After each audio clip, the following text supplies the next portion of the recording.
naga deynaysaa bal horta caydan iyo marka dacartu kacdo oo dacartu boodo xilmad horta naga labada nin aad u magan reer Soomaaliya u kala taaskanaya waana cali khariif labadii qolada waan kartaa wax kale ma sameeyno dowladda hagaajiyana hagaaga waxaan iska ka weydiinaa su'aalo iska entertainment markaad gabadhaaduna reer Soomaaliya tahay wallahi wali Soomaaliya Soomaaliya gabadh reer Soomaaliya guursanaysa ismaado haye hada waa calaf marka waa jacaylka kugu horeeyay no bismillah xaj ceelka soo xaalka sax soo dhigay me waki waaray waki barnaamijka noqday laakiin gabadha jacaylka orsan jacayl waxa gaaro bool sheeh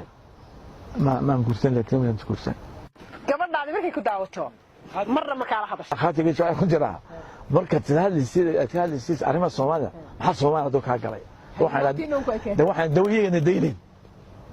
iyagii baa deyneen inuu meel kasta inta taganaya alloore Soomaaliya waxa ka tirsan Soomaaliya iyaga la hadal baan ku yiraahdaa laakiin arrinta way taagantay waa marka quran murano marka arrintaas marka neefsi noqotaan fariiso ka xumay Soomaalida marka la eego oo aan ku wareysanayo Faysal soo qof Soomaaliya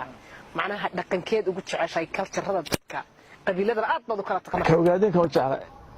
ogaadeen waa yaqaan dhaqankii Soomaali asalka ma guuraanki ayaa kuwaad ugu lacab tahay dhaqankeedu lacab tahay bal qushiya hal lagu kala guuriyo kariir muduga qushiya kariir muduga lagu ma tuso waxa weeye dumarkooda ragga ka soo horeynaya